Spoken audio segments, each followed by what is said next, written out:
Hebrews 11 verse 7b part reads, "By his faith Noah condemned the world and became heir of the righteousness that comes by faith."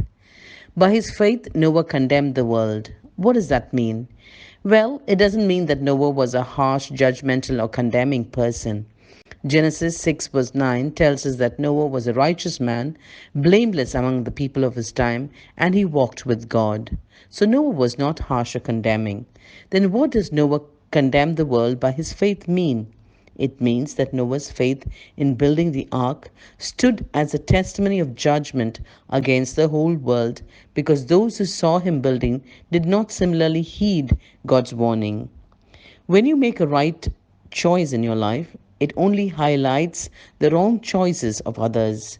When you choose to heed God's warning against slander, bad language, dishonesty, adultery, divorce, drunkenness, sexual immorality, and a host of other issues in life, your faith will stand out as a testimony of judgment against those who do practice such things.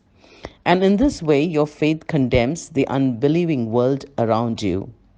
Guess what? The world does not like to be condemned, and therefore the world will not treat you well when you take a stand for God. I'm sure Noah was mocked, jeered, ridiculed mercilessly by those around him. Noah would have definitely told the people why he was building the ark. He would have definitely spoken about the flood to the people. 2 Peter 2 verse 5 calls Noah a preacher of righteousness, which implies that Noah had a verbal witness just beyond just actions of building the ark. Either way, his faith in God and his actions arising from his faith still condemned the unbelieving world around him, and the world did not like to be condemned. The world does not like to be reminded of human accountability to God. So when your faith reminds the world of these things, the world will lash out back at you. It's not easy to take a stand for God and to heed God's warnings when no one else around you is doing it. It's not easy when you face opposition from the world because you choose to stand for righteousness. It wasn't easy for Noah either. But eventually, Noah's world was condemned by the flood and Noah's faith was vindicated. The same will be true for you as you take a stand for God and remain true to Christ even in the face of oppositions.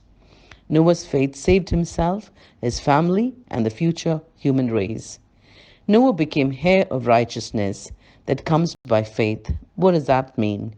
He received the free gift of eternal life not because of his own righteousness, but because he had faith in God. So, because Noah heeded God's warning, it brought him a great benefit for this life and the next. Luke 17:26 to 27 says, "Just as it was in the days of Noah, so also will be in the days of the Son of Man. People were eating, drinking, marrying, and being given in marriage. Up to that day, Noah entered the ark. Then the flood came and destroyed them all." So the world hasn't changed a lot since Noah's days, has it? People are going on with their lives as if there was no end to it and as if there's no judgment coming. Yes, heeding God's warnings will make you stand out from the crowd, and that's never easy. It takes faith. It takes the right attitude and action before God. What is God asking of you today? Are you willing to do it like Noah? Be blessed.